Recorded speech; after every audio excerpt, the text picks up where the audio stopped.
There we go. And there was background music as well, but that seems to have stopped for some reason. I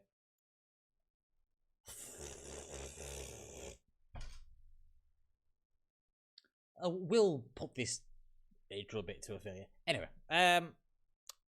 yes, welcome to the stream. I was going to do the stream tomorrow, but I thought, well, Patchnotes are here today, so why not?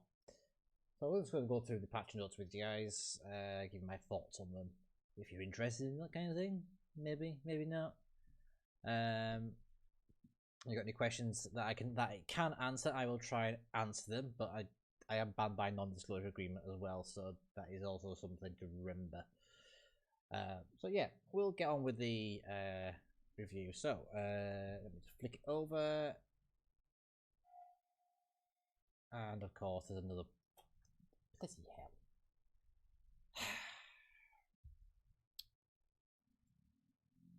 Stream super test server. No, thank you. There we go. Did you fix the matrix? I did kind of fix it, sort of, maybe ish. It works at least. It's got full screen. Anyway, so Patchnotes came today. So the update goes live on Monday, and the servers will be down from 7 AM UTC to 10 AM UTC. So in real language, or in actual English terms, that means 8 AM British time, 9 AM European time, and what is that? It's about 3 AM US time. Why do I want to give up big and gigantic crates this time? Perhaps there's something else in those big and gigantic crates to consider.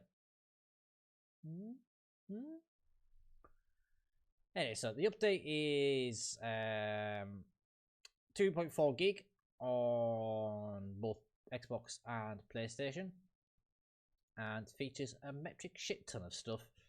Probably one of the biggest updates we've had in gameplay terms and in terms of the actual longevity of the game as well. Yeah, no. Let's just say that some of the crates are quite new and they've got some new stuff in them.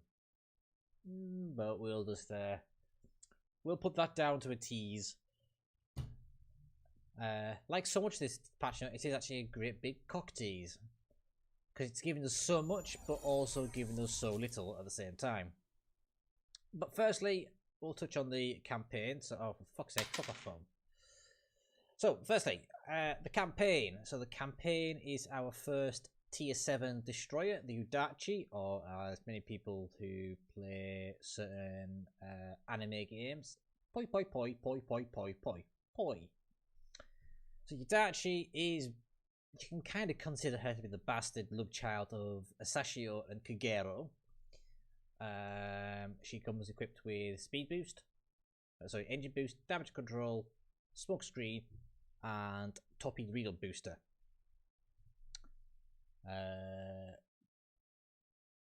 I'm going to go to call until Monday.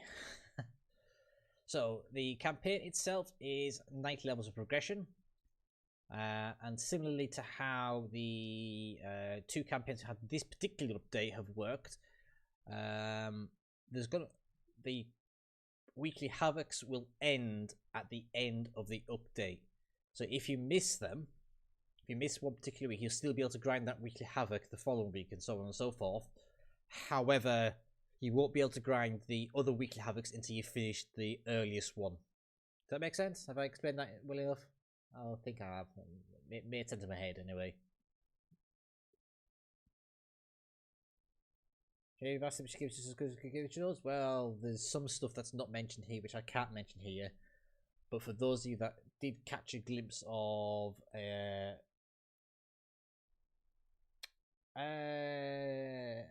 for those who did in fact catch a glimpse of something that was featured, let me see if I can get a screenshot, because there was a screenshot loitering around somewhere. Get off there. It was on Facebook and it was from the trailer. So if you watch the World War Legends update trailer, there was a certain something featured on there which may be of interest to people if you're particularly eagle-eyed. Ah, there we go. So,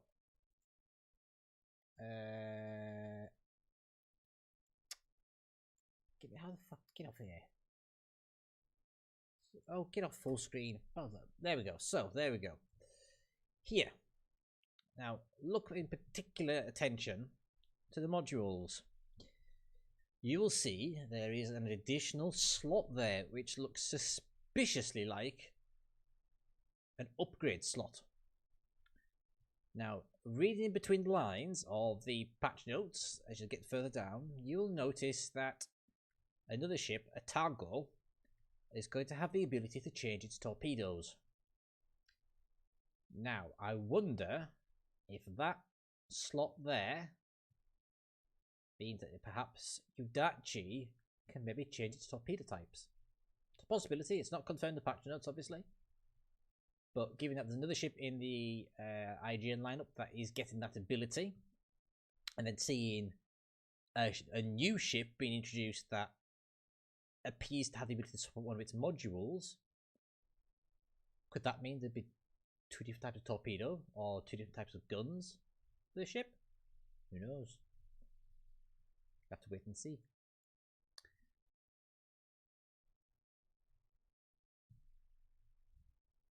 Blip confirmed for torpedoes. Okay. Well, there you go then. So, yes, Udachi can actually swap out its torpedoes. I wasn't aware of that, so there's going to be two types of torpedoes. The campaign itself, fairly run-of-the-mill stuff, but rather than read through all these bits, we've got a lovely little image here to go through, and it's not loading. What the fuck? There we go.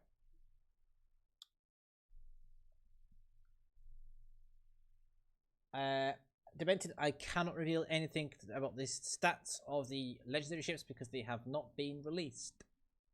Even though I know them, all I will say is that just because a ship is balanced in a particular direction on PC doesn't necessarily mean it's going to balance in the same direction on Legends. That's all I'm going to say. Because that kind of applies to all three ships. Anyway, the campaign, 90 levels of progression, 5-week campaign. So that means we'll be looking at the next update following this one. To be 1, 2, 3. So we're looking at the next update following the next one to be around the 22nd of June. But the campaign itself features, if for those that buy the advert backing, we get 4 insignia, 36 promotion orders, 3 commendations, 10 days of premium, 1,000 doubloons, 2 patches, 28 common containers, 1 Japanese commander container, 4 big containers, 20,500 global XP, 360,000 commander experience, 1.125 million credits, 100 boosters, 19 camouflages, Reisho Tanaka as a commander, and obviously Udachi. And you can, for those that play for free, you can see what else is here right there.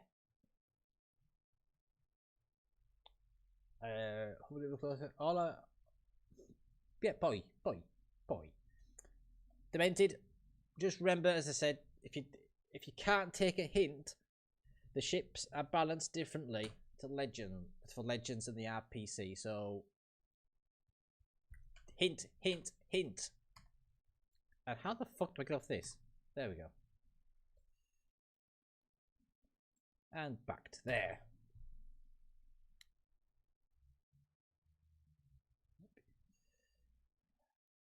Also, in the next update, we are getting Vladivostok and the Russian battleships coming off early access. So here's a picture of Vladivostok. And it's not working again. What the hell? What is Wargaming? Fix your fucking shit, please. Here's me trying to do a nice review and you can't fucking have your website working properly. I forgot my train of thought now. Oh yes, Vladivostok. She's an ugly fucker, isn't she? Tip for when you're coming across Vladivostok. You see where the gun is at the back, so the back gun, and then you see where this deck is here. And you see how this deck is bifurcated. About there, so you can see my mouse.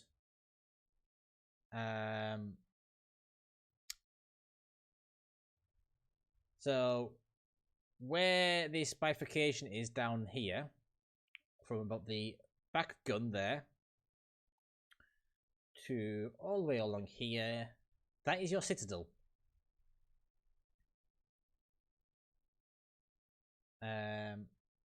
Or if I can pull up Discord very quickly, I'll show you a different image. So when you're going to come up against Vladivostok, and it shows broadside to you,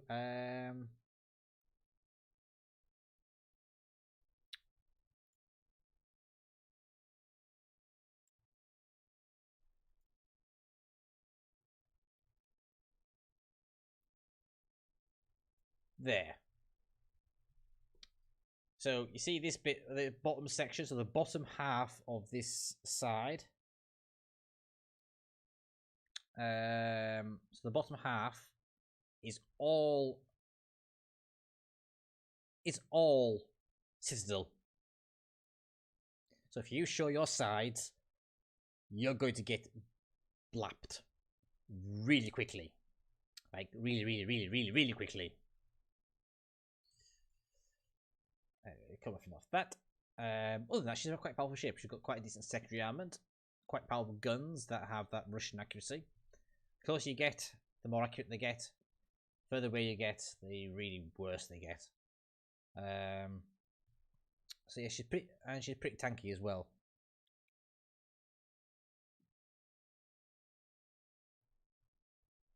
Yes.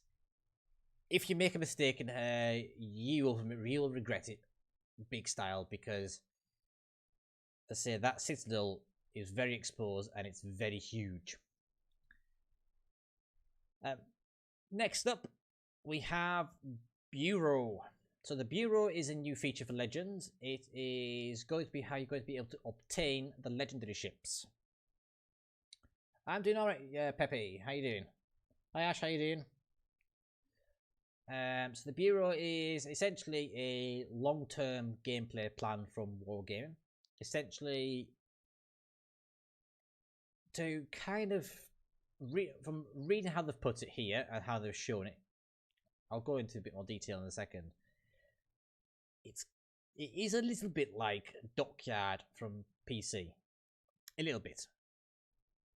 I know that's going to send shudders down people's spines, but really, it's not as monumental of a cataclysmic disaster as that was, and I think the team learned that lesson pretty quickly.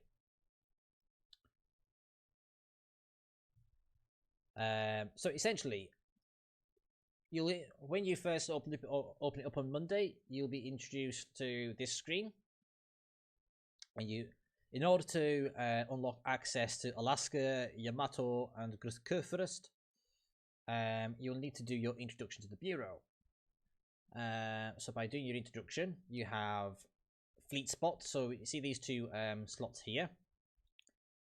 So in these slots, you'll be able to place a ship as an inspiration, essentially.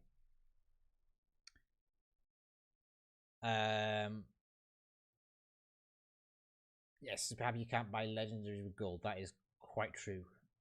So ships will act as inspiration, and they will boost up your research, essentially. And then you have daily trials, which you have to do on a daily basis, which again increase your research for 24 hours.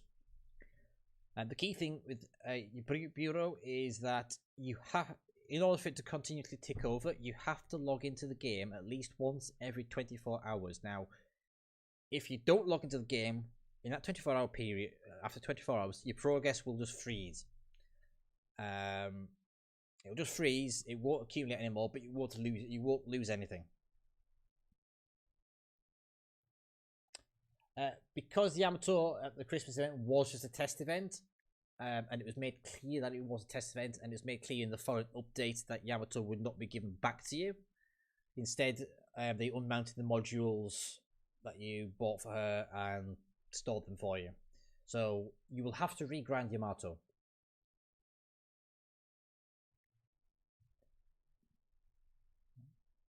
Otherwise, pretty much everybody on Monday or Tuesday will probably have Yamato unlocked, and I think that would be a monumental shit show because, well, let's face it, the test event was a shit show. I think we can all agree that it cocked up tier 7 matchmaking no end, and I think Wargaming will learn a lesson from that. Anyway, so you have to do your introduction. So the introduction's pretty easy. It's in the notes. It says it'll take about a week to do. At that point, you'll then be able to research Alaska, Yamato, and Grutaka first. If you don't have premium account, you will only be able to research one ship at a time. But if you wanted to swap between the different ships, you can absolutely do that, and you'll do that with no penalty. All it'll just do is freeze the progress on the other ship that you've stopped, and you'll start progress on the other ship. If you have a premium account, you can research 2 ships at a time.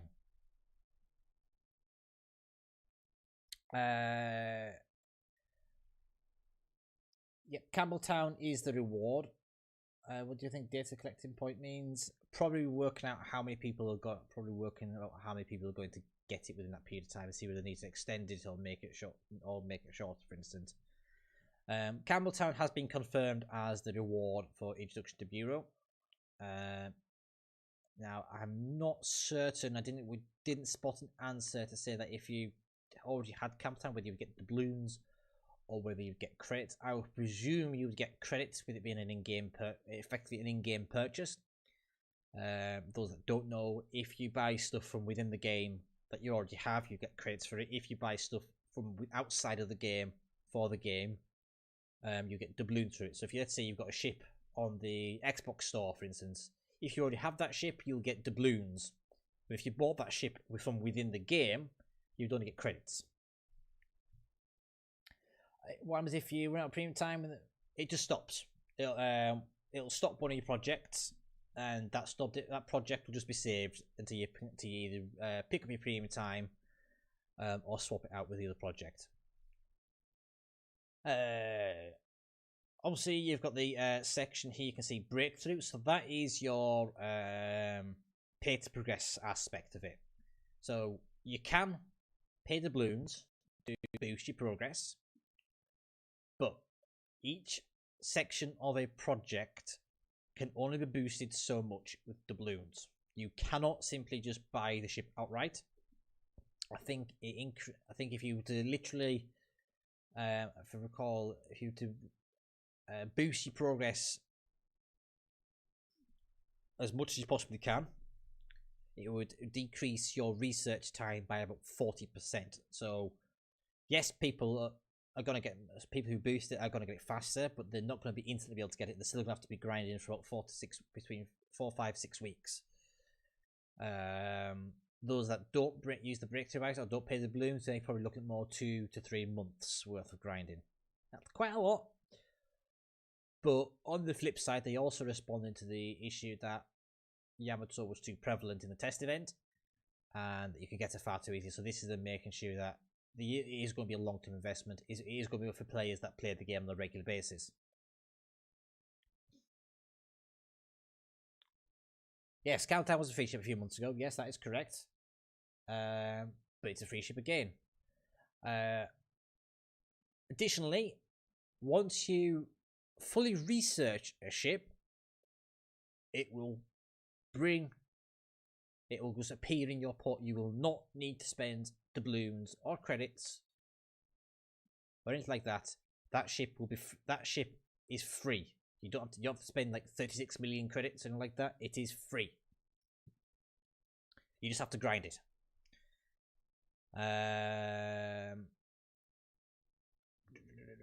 So there was something else important that was mentioned on Discord, but I can't remember what the fuck it was. Oh, hello, Supernova, how you doing? What was it? What was it?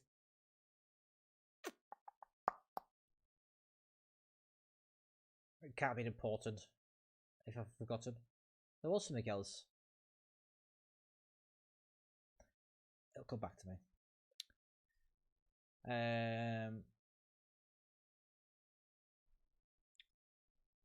So here we go. Here we've got the important details. So to unlock the legendary ship projects, you'll need to complete the introductory project first. This takes about a week on average. So once you've completed the introductory project, you'll then unlock the other three. You'll be able to start researching the ships this update, but because of the way the timescales work, you won't actually get your first legend ship until the June update. It is a physical impossibility.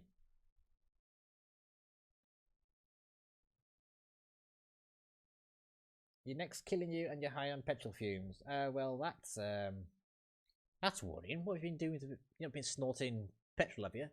Now, what's the credit coefficient of these legend ships? That information hasn't been revealed yet, unfortunately, Minato. Wargaming have confirmed that in the next set of patch notes, so that they will update for June, they will confirm the stats for the ships as well. They've confirmed that. Legend ship with all boosters without daily trials should take an average 2 to 3 months to obtain. Adding trials can take as much as 2 weeks off, while spending the balloons can further shorten the project to just over a month. Now, as you can see here, not sure if you're able to tell, these three here are sort of illuminated, so the bright white. So that means that they will be available. Now, from what I've gathered, with there being no mention of patrons in the patrons down here, other than the passing mention here, I don't think patrons are going to be available this first update. But there might be, so, and as I understand, I believe that's something to do with commanders.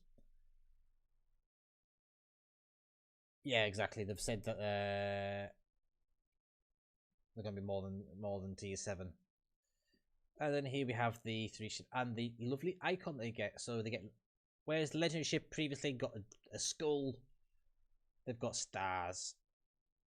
And as you can see, they don't have camouflages. Bear that in mind. They don't come with camouflages because they are not the premium ships. That doesn't mean that camouflage won't come further down the line. I'm sure they probably will, because I imagine people will want to camouflage decorate their crowning glories of ships. So the first, as I mentioned earlier, oh what the fuck? As I mentioned earlier, the 3 ships coming is Alaska, Yamato, and Gross Sakura first.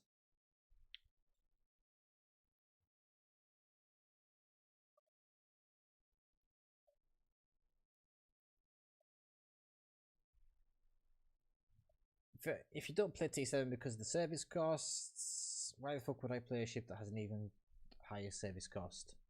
Well, that's your decision. Because of the sort of additional tier and the apparent lack of survivability for tier 7 cruisers, there is also going to be a bunch of buffs coming to tier 7 cruisers. Now, trust me on this, these buffs could have been so much worse. Not going to tell you what it was, but these are good. So, Mogami, she's getting her rudder shift lowered by 10% for both of her hulls. And her repair party cooldown is being reduced from 8 seconds to 6 seconds, and she now restores hit points 20% faster. Atago, she's getting an additional module, an extra module, which provides faster torpedoes with an 8-kilometer range as a replacement for the base module. Now a Targo already can already get her torpedoes up to about 71, 72 knots. So imagine how fast these torpedoes could go. Hello, you being wiped out? How you doing? Thor, will you please shut up? Sorry, the cat would meowing. I already have Kamikaze Supernova. I got doubloons for my Kamikaze for my firepower pack. Oh yes, if you're in the UK and you have Amazon, go to Amazon, search World Warship Legends Firepower Deluxe Edition. I think it also applies to Ireland as well. I think it's on sale in Ireland. I think the code for UK works in Ireland. Pick up $12.99. Iwaki, Texas, Kamikaze, Arizona, 2,500 doubloons, 1.3 million credits, a bunch of boosters, and 30 days of premium time. $12.99, and if you already have those ships, you'll get doubloons for them instead. Anyway, Baltimore is getting her rudder shift lowered for both hulls by 10%. Ireland uses Amazon UK. There you go, Robin. If you haven't already got World Warship Legends Firepower Deluxe Edition, get it. Baltimore is also getting her buff to her armor. She is getting 27mm of bow plating improved from her 25mm, which now means that she will not be able to be overmatched by 380mm guns and above.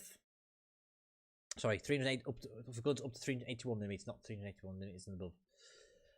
So that basically means that if you're bow tanking in Baltimore in the next update, you'll bounce 15-inch shells. You'll bounce Tirpitz, Gneisenau's, Bismarcks, Richelieu's, Jean Bars, Vanguard, Monarchs, other 15-inch ships. I think that's a Hood.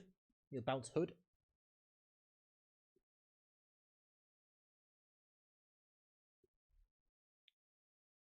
Yes, this is the new patch, Martin. Welcome to the stream. Mark would be nice, but going against Jumba is annoying. It won't bounce 16 shells, correct, but it gives you a bit more tactical gameplay and be able to bounce lower caliber battleship guns now. Edinburgh is getting her rudder shift load by 10%. You know, it's kind of copy and paste a bit. So let's make it easier. Hipper, Eugen, Chapayev, Edinburgh, they are all getting their rudder shift lowered by 10% and getting their repair party cooldown reduced from 80 seconds to 60 seconds. Mikhail Kutuzov is getting a heal. Why? Why, Wargaming? Why? Please. Oh, God.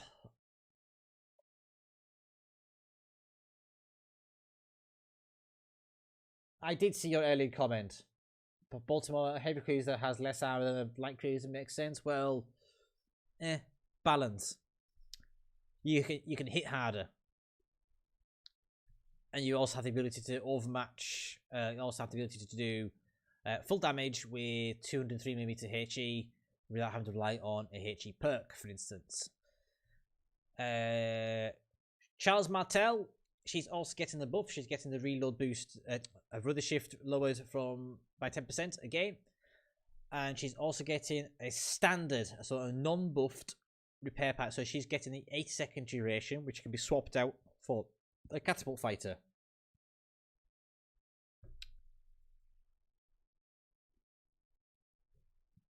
Welcome, Smolensk. And the unfortunate thing is, because obviously Wargaming has a habit of not nerfing premium ships, Mikhail Kutuzov won't be losing that repair party, more than likely.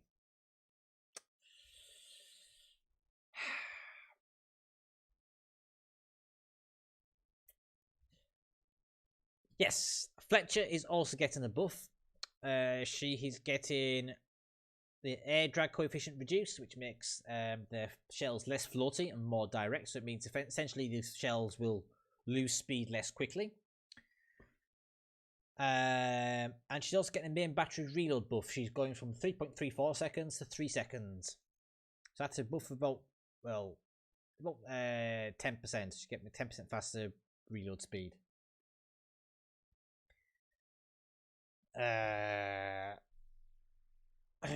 Vanguard's getting the buff, it's getting main battery reload, but only one of them. Really? Why? Its reload was its problem. Its accuracy is not its problem. Its citadel's not its problem. It's the fact it's just a terrible ship. It's blind. So if you've got crap teammates, you can't do fuck all. It's got crap side armor. It's got awful gun angles. You're just trying to patch up a shed with toilet paper there. On the upside, though, they're buffing Chapayev this update, but they're probably going to nerf it again in the next update. Again. Logic. Why? In other news, though, we are getting 3 new maps. We are getting Greece. So these will be the higher end maps, so here see the higher tiers.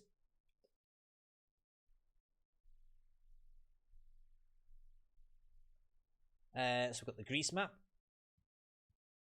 And then we also have Crash Zone Alpha, which for the... Well, Greece is obviously emulated on Greek islands. Crash Zone Alpha is an emulation of the Brit English Channel, so it's kind of like that kind of style. And then we also have Northern Waters. Now, I think the most unique of these maps is in fact Northern Waters, because it's kind of basically 2 maps. You've got one map which has got a couple of big islands, and then another map, another side to it, which has lots of smaller islands here. There is going to be, Vladivostok is going to be available to research, and so the rest of the Russian battleship line. And there is obviously premium ships, but they haven't disclosed what those premium ships are yet. So I can't really go into detail as to what those are. I'm just trying to turn this light on. Make sure it's not going to make me go. It's working again. Hooray! All them islands are going to be a bloodbath. So you've got Crash Zone Alpha, Greece. Oh, and, well, oh, bollocks. Northern Waters. Well, that's exactly the same as PC, to be fair, Minato. And Blitz. They all look the same, apart from a couple of different islands. Neighbours too. I actually think there's more islands in these ones than there is in Neighbours. Because Neighbours has that great big expanse of open water, whereas none of these maps really do have huge chunks, well, apart from that bit there, have huge swaths of open water, to be fair. Labigator, if you're referring to PC, Legends is balanced differently. Hitachi has a couple of tricks up her sleeve. For a start, she doesn't have to sacrifice Smokescreen for Reload Booster, unlike Kagero. So yeah, there's also a couple of things. I can't go into too much detail about Hitachi because details and the rest of the stats aren't publicly available, so I obviously can't discuss that. So those are your new maps. And coming up to wrap it up, ship fires now have had improved effects, so the ship fire animations are now different. There's been a couple of improvements to the text and the carousel.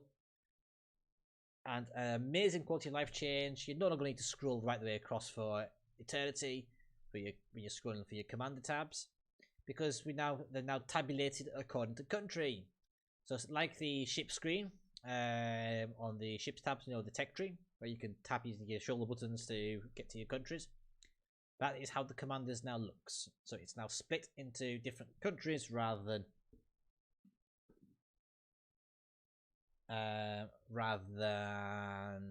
it just being one big long scroll.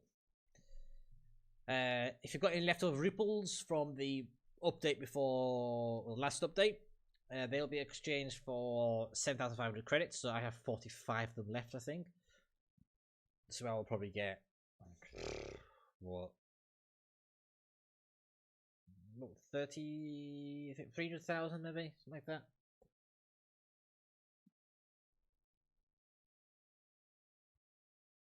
It's a way to let us view the maps.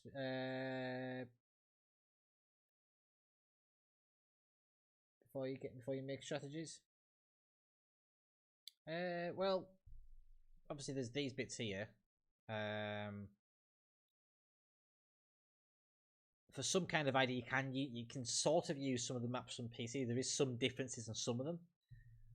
The main one which I can think of off the top of my head, which has a major difference, is North. North on PC is different on Legends, but the Northern Lights is the same as Legends.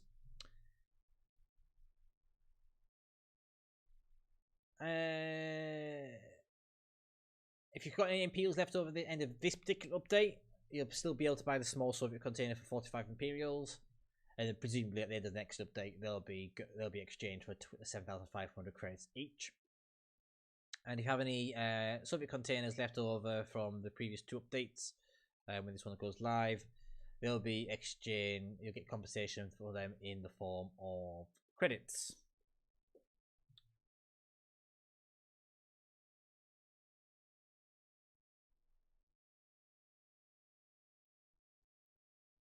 Why make it actually a meta ship from pre? Well, the same reason why. Same reason why Cossacks are tier 6, I guess. Same reason why Jean Bar is tier 7. It's balanced differently, I suppose. People want it. People have been crying out for a tier 7 premium destroyer. Now, I do agree that Cossack shouldn't have been tier 6. She should have been. We should have just got the version she was on PC rather than the ballsack, but there's also a couple of adjustments to controls. So you've got more sensitive camera controls, vertical movement to the torpedo camera, so you can now change your elevation on the torpedo aiming, and more sensitive rudders as well.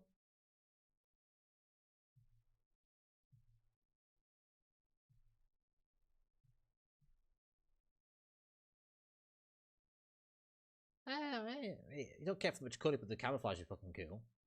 I really like the camouflage for Koenig. It is really nice. Oh, thanks for dropping by, Nick Keelov. Have a good evening. So yes, that is the next update in a nutshell. Some quite nice features, some questionable balancing decisions. Japai, I'm looking at you. Kutusov, I'm looking at you. Vanguard, I'm looking at you. But, How does the research? Okay, so I'll go back over the research for the benefit of those that missed it earlier on. So, it is sort of like a cross between Azure Lane prototype research and Dockyard from PCE for Puerto Rico, sort of, vaguely. There's no directives like there is in PC. Instead, when you start the update on Monday, you'll have an introduction to Bureau. So if you complete that, you'll get Campbelltown, a freebie. To complete projects, you'll have to do different stages. And each of these different stages has a series, there's different stages, and then there's different, the stage within stages within stages, effectively. So there's, I think it's 4 or 5 stages per segment. That's the correct term, the segment. So made up of multiple segments, and each segment has 4 or 5 stages to them. And as you can see, so this is an example of one particular stage. So you have a bar along the bottom, which shows, the white shows your progress, and the green shows what progress you'll make in the next 24 hours.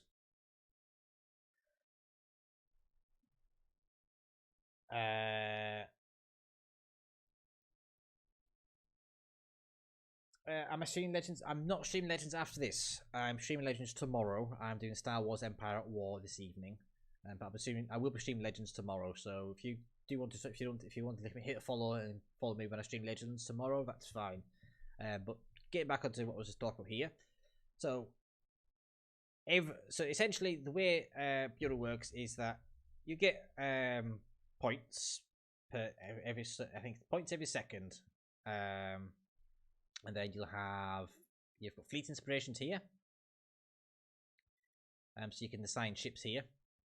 Now it's not clear whether there's going to be specific ship requirements or whether you can assign any ship, or even if there is once that ship's been assigned, it's not clear if you can still use that ship. We'll find out that more information on Monday when the Legends team do a proper frequently asked questions. But you can assign ships to increase your research speed. And there are daily trials, so these are like daily missions, extra daily missions which you can do, and you can have a choice of doing various ones. Now these can only be done once, I believe. Yeah, it says there, trials can only be completed once a day. So again, that will give, I believe they'll give like a lump sum bonus to your research. The research will only tick for 24 hours after your last login. However, you can log in.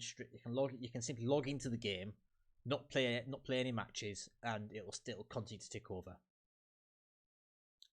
Hi, hello Rambo, how you doing?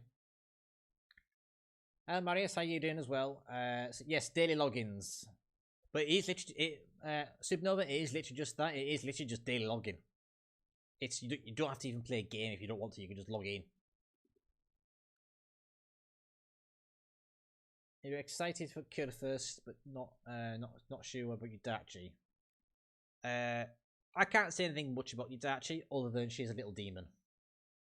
She's a little demon, but I can't say anything else about her. Oh, and that she can switch. She can switch up between two types of torpedoes. I've lost my train of thought again. Ah, yes. So, adding ships to your project stage will increase the level amount of research you'll accumulate. So you'll accumulate research more quickly. Daily trials will give you a lump sum of research points, and then breakthrough is your pay to progress aspect. Boy. So breakthrough is your pay to progress aspect, but you can only break through so much per segment. So you cannot physically spend all your money and just buy the ships outright. You still have to have a grind, or you still have to have a long period of time. As it said down here, you'll be able to start researching legendary ships in this update, but you won't be able to complete them before the next one rolls out. Projects cannot be instantly completed by spending the balloons, but you can speed them up to by about 40%. A legendary ship with all boosters and without daily trials should take between 2 and 3 months to obtain. Adding daily trials can take off as much as 2 weeks.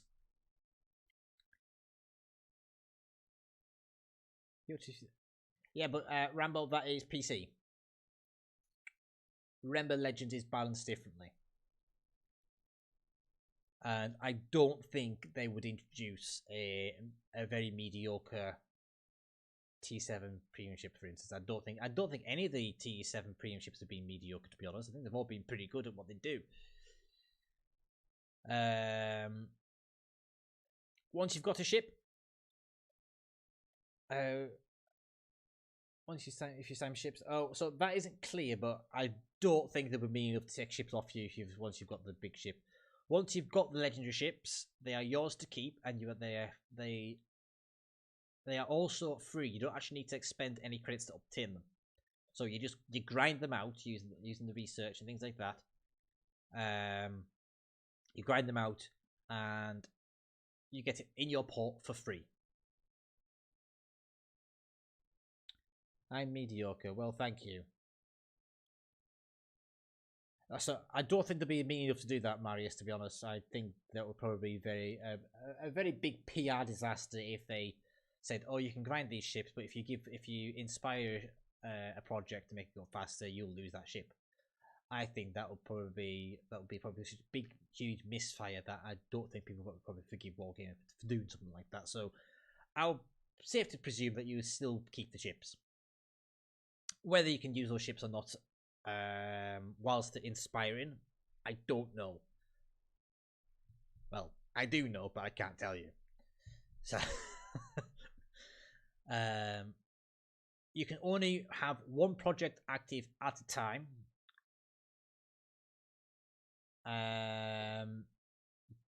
With a non-premium account. If you have a premium account, you can have 2 projects at a time. If you don't log in after 24 hours or you're at a premium account time, the projects are deactivated.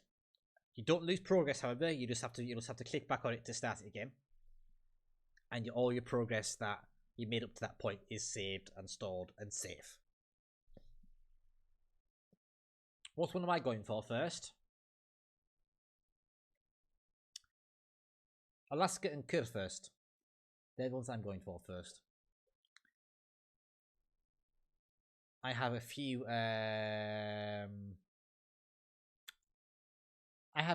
meme builds in mind.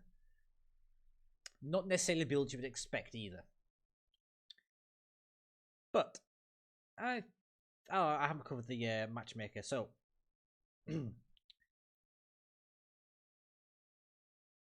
these ships can only be matched with legendary tier ships and tier 7 ships. So legendary ships will only see other legendaries and tier 7. That implies that if a tier 6 ship is divisioned up with a tier 7 ship, that tier 6 ship will not be taken into a legendary tier match.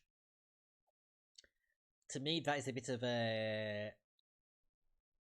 If that is the case, that to me is unstable ground, because that's open to abuse, in my opinion.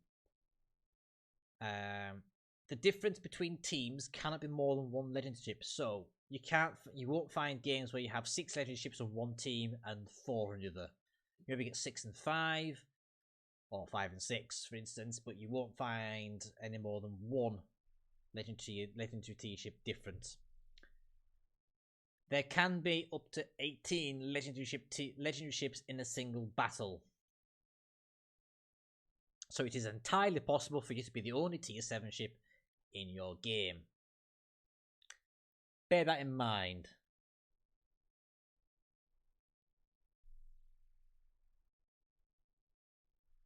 Well, Supernova, bear in mind that Killer First on PC, only part of her bow is actually penetrable, overmatchable by Yamato.